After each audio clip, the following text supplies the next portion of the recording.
شروع اللہ کے نام سے جو بڑا مہربان نہایت رحم والا ہے۔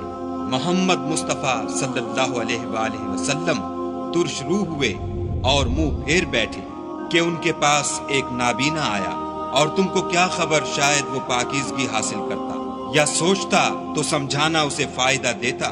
جو پرواہ نہیں کرتا اس کی طرف تو تم توجہ کرتے ہو، حالانکہ اگر وہ نہ سنورے تو تم پر کچھ الزام نہیں۔ اور جو تمہارے پاس دوڑتا ہوا آیا اور خدا سے ڈرتا ہے اس سے تم بے رخی کرتے ہو۔ دیکھو یہ قرآن نصیحت ہے، بس جو چاہے اسے یاد رکھے۔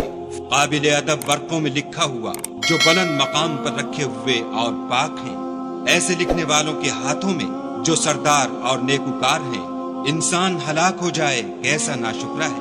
اسے خدا نے کس چیز سے بنایا؟ نطفے سے بنایا، پھر اس کا اندازہ مقرر کیا، پھر اس کے لیے رستہ آسان کر دیا، پھر اس کو موت دی۔